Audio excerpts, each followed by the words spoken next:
Hello ladies and gentlemen, welcome to my YouTube channel. Today we are going to revise a wonderful combined science paper 2 that was written in November 2020. As usual, we will divide it into 4 sections so that I have enough time to concentrate on certain section so that I provide all you need to know without hurrying. Please continue to support me by subscribing, viewing, commenting, and adding likes, sharing. We need the family to grow. Make shout of this channel everywhere you are.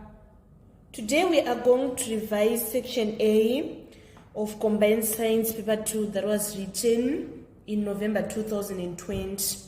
So number 1A is reading, define the term ecosystem.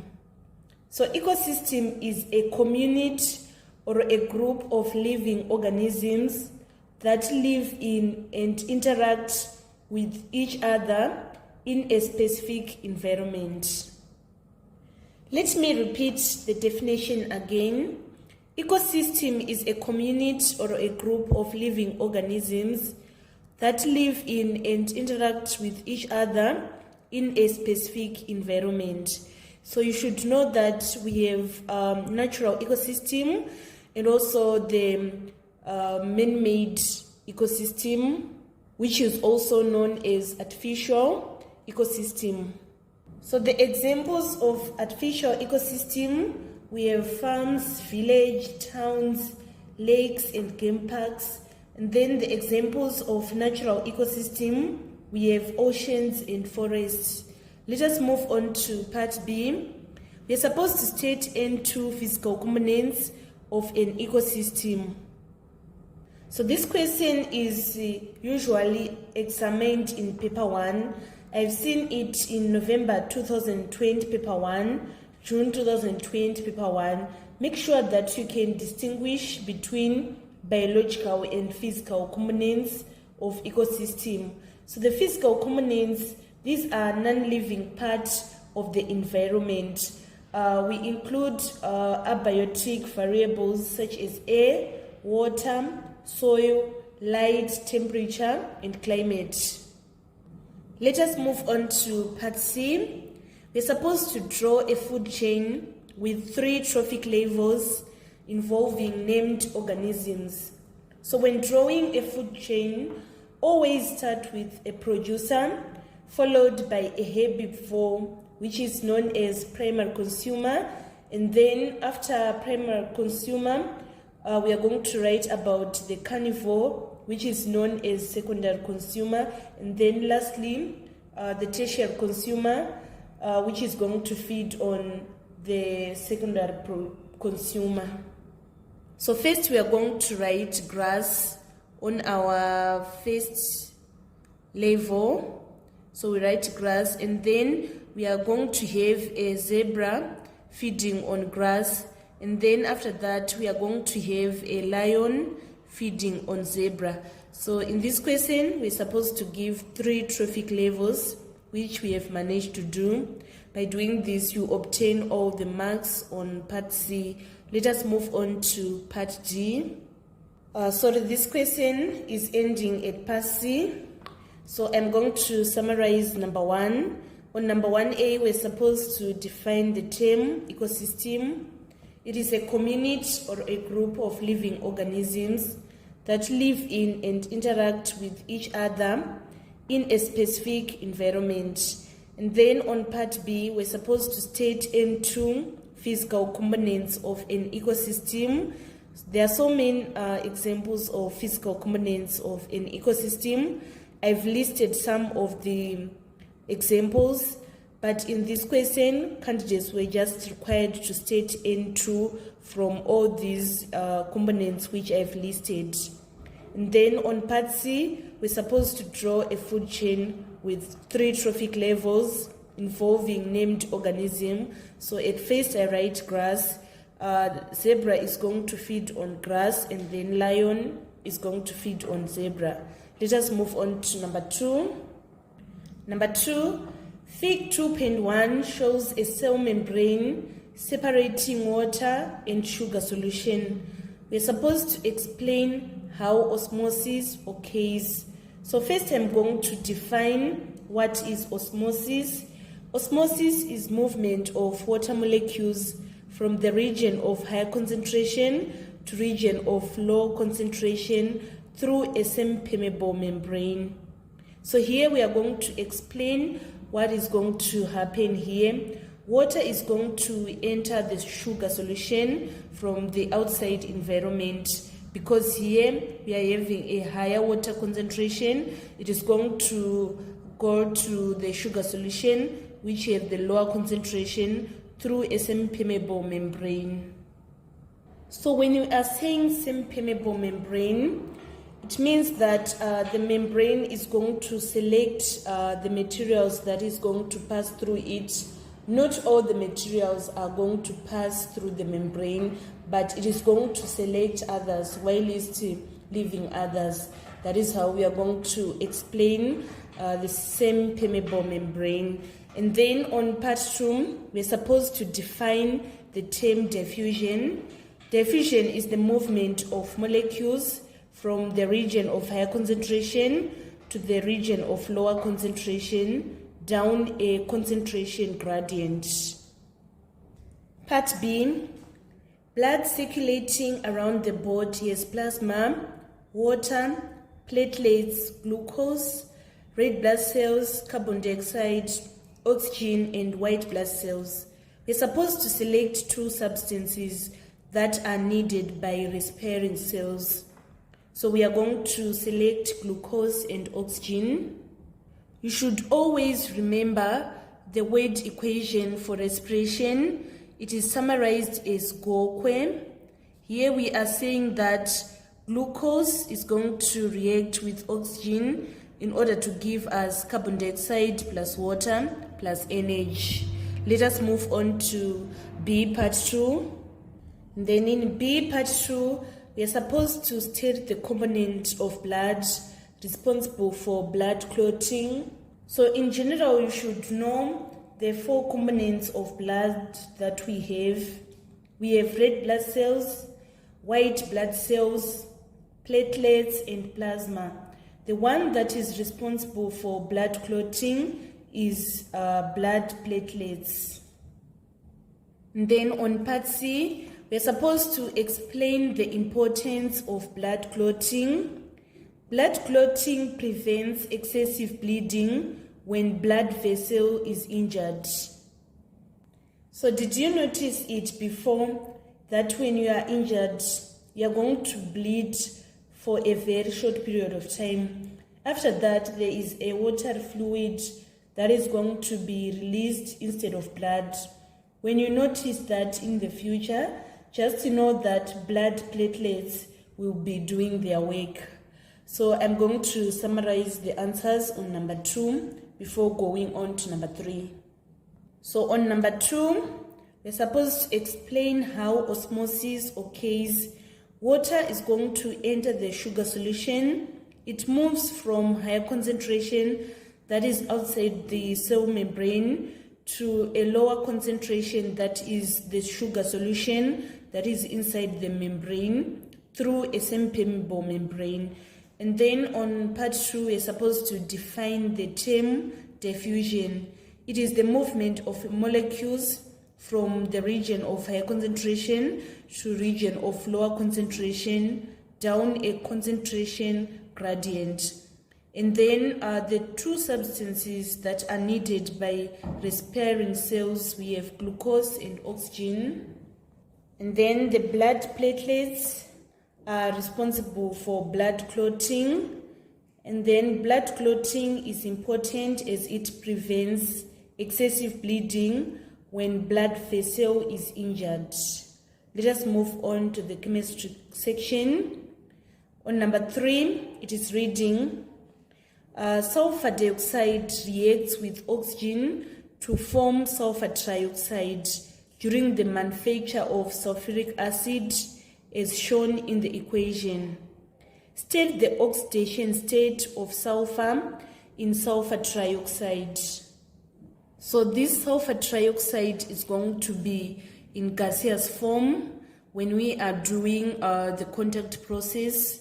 So if it is in gaseous state, it means that it has no charge. Its charge is 0. So the oxidation state of sulfur is 6, and then we add the oxidation state of oxygen, which is -2. We are supposed to multiply -2 times 3. We are going to obtain our answer as 0. So it means that the oxidation state of sulfur in sulfur trioxide is 6, because this one is representing sulfur and this one is representing oxygen. So we need 6 in order to have overall charge of 0. However, you should know that when we are dealing with sulfur trioxide, which is in aqueous state, the oxidation is going to be different. It is going to be, let me calculate it. Let's say we have sulfur trioxide that is in aqueous state. We are going to say we want to calculate this of sulfur. So we let the oxidation sulfur to be X, and then we say times 3 times the -2. This is for oxygen. And then the oxidation state of sulfur trioxide, which is in aqueous state, it will be -2. So in order to find X, we are going to say X is equals to, if we say 3 times -2, we get -6, and we shift it to be at this side, it is going to be +6. We say 6 minus 2, we are going to obtain 4. So it means that the oxidation of sulfur in sulfur trioxide, which is in aqueous state, is going to be 4. But in this case, the oxidation sulfur or state of sulfur is 6, because the sulfur trioxide in gaseous state is 0. Let us move on to part B. State the meaning of the symbol. This one, it is a reversible reaction. And then on part C, we're supposed to write an equation to show the formation of oleum.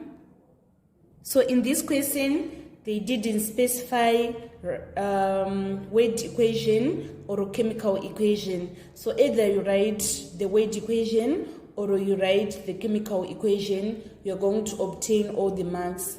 I'm going to show you the word equation first. So the word equation, we are going to say sulfur trioxide plus sulfuric acid to give us oleum. Let me write it in chemical equation. Sulfur trioxide is SO3 plus sulfuric acid in order to give us oleum.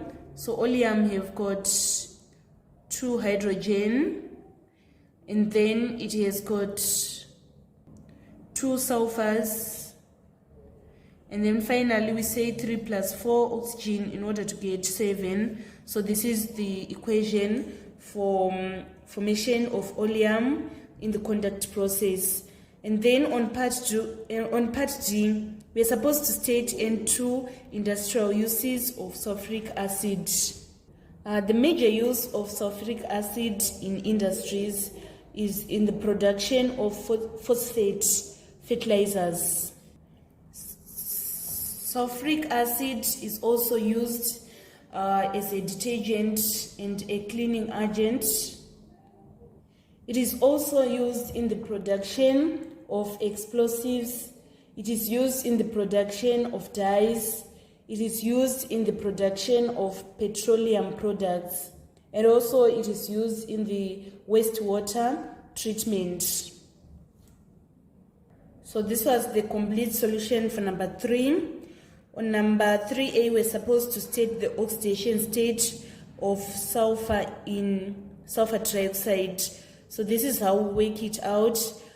We make the oxidation state the subject of formula, which is going to be X. We say X times the -2 times 3 is equals to 0. And then we make X the subject of formula. It is going to be 6. So it means that the oxidation state of sulfur in sulfur trioxide is 6. And then on part B, we're supposed to state the meaning of this symbol. It is a reversible reaction. And then on part C, we're supposed to write an equation to show the formation of oleum. So it is sulfur trioxide plus sulfuric acid in order to produce oleum. And then on part D, we're supposed to state N2 industrial uses of sulfuric acid. It is used in the production of phosphate fertilizers, and also it is used in the production of detergents and cleaning agents. Let us move on to number 4. Number 4, Fig 4.1 shows the stages involved in the extraction of gases A and B from A. Name the component that is removed during filtration. So you guys, you should make sure that you master this question. It is frequently examined. So then on 4A, the component that is removed during filtration is dust and other solids, water vapor, and carbon dioxide. Let me explain here. A is filtered to remove dust and other solids, water vapor, and carbon dioxide. Water vapor and carbon dioxide are removed because they solidify at low temperatures, and this would block the flow of liquid air through the pumps or the pipes. And then on B part 1, we are supposed to identify the process that occurs in tower X. This is our tower X. So the process that is going to occur is fractional distillation. Fractional distillation is a process of separating molecules basing on their different boiling points. And then on B part 2, we're supposed to explain why the air is compressed and expanded rapidly and repeatedly.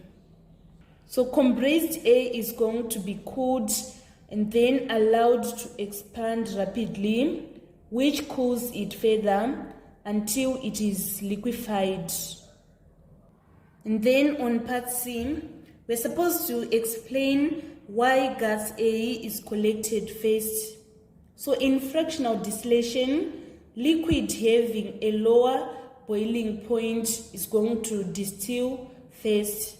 So nitrogen having a lower boiling point of negative 196 degrees Celsius is going to distill first before oxygen that have boiling point of negative 183 degrees Celsius. And then on part D, we are supposed to identify gases A and B. So A is nitrogen, and then B is oxygen. Let me summarize all the answers on number 4. The components that are removed during filtration, we have dust and other solids, water vapor, and carbon dioxide. And the process that is occurring in tower X is known as fractional distillation. And then the reason why compressed air is cooled and expanded rapidly is that this is going to allow it to cool and get liquefied. And then we're supposed to explain why gas A is collected first. In fractional distillation, liquid having a lower boiling point will distill first. So nitrogen is going to distill first and then oxygen. And then on part D, we're supposed to identify A and B. So A is nitrogen, B is oxygen. Let us now move on to number 5. Number 5 was a question on physics. A box contains resistors of different sizes. 10 resistors are rated 5 amperes. 12 are rated 8 amperes, 8 are rated 10 amperes, and 10 are rated 15 amperes. State one way of presenting the data apart from the description. So we can use tables, we can use the graphs, we can use pie charts. Let us move on to part 2. Calculate the percentage of resistors which are rated 15 amperes. So we need to find the number of resistors which are rated 15 amperes. We are given that they are 10, so we write 10, and then we need to calculate the total number of resistors. We have these 10 plus these 12 plus this 8 plus 10. So if we say 10 plus 12 plus 8 plus 10, we are going to obtain 40. And then we say 10 over 40 times 100%. We say this 0 cancel this 0. 4 into 4, 1. 4 into 10, it is 2. Remainder 2. 4 into 20, it is 5. So our answer is going to be 25%. Let us move on to part B. One side of a cube measures 6 centimeters. We're supposed to calculate the volume of the cube. So you should know the formula of calculating the volume. Volume of cube is equals to side times side times side times side, like this. So the side is measuring 6. So we say 6 times 6 times 6, which is equals to 216. And also make sure that you don't forget the units. Here we are given in centimeters, so it means that the volume is going to be 216 cubic centimeters. Let us move on to the next question. And then on part C, give the most suitable instrument for measuring the internal diameter of a test tube.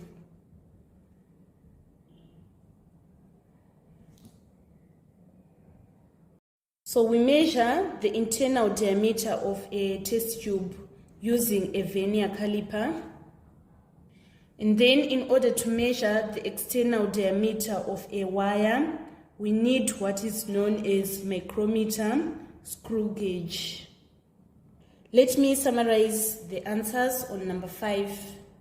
So the other ways of presenting the data, apart from description, we have tables, graphs, pie charts, and then in order to calculate the percentage of the resistors that are rated 15 amperes, we need to find their total, which is 10, and then we divide by the total number of resistors, which is 40, in order to get 25%. And then to calculate the volume of the cube, we are going to say side times side times side, which is equals to 6 to the power of 3, in order to get 216 cubic centimeters. Vernier caliper is used to measure the internal diameter of a test tube, whilst micrometer screw gauge is used to measure the external diameter of a wire. Let us move on to the final question, which is number 6 on section A. Number 6, fig 6.1 shows a simple solar cooker. We're supposed to explain the function of shine curved surface. Again, this question is frequently examined. I have seen it in so many question papers. Make sure that you master all the concepts on the solar cooker. So here, the function of the shine curved surface is to concentrate light from the sun into a small cooking area. And then on part 2, we're supposed to explain why the pot is painted black. This is to absorb more heat and get heated quickly, as black is an excellent conductor of heat. Let us move on to the next question. B, part 1, give a reason why solar energy is called a renewable source of energy. So energy from the sun, from the solar, is called a renewable source of energy because energy from sun is produced continuously in nature and it is inexhaustible. That is, they are always available for use. And then on part 2, we are supposed to explain how solar energy is indirectly used to produce electricity. Let me repeat again. Explain how solar energy is indirectly used to produce electricity. So the solar thermal system generates electricity indirectly by capturing the heat of the sun to produce steam, which runs a turbine that produces electricity. Let me summarize the answers of number 6. Solar cooker have a shine curved surface in order to concentrate light from sun into a small cooking area, and then the pot is painted black to absorb more heat and get heated quickly, as black is excellent conductor of heat. And then energy from sun is renewable because energy from sun is produced continuously in nature and it is inexhaustible. That is, it is going to be always available for use. And then the solar thermal system generates electricity indirectly by capturing the heat of the sun to produce steam, which runs a turbine that is going to produce electricity. This marks the end of our tutorial today on section A of Combined Science paper 2 that was written in November 2020.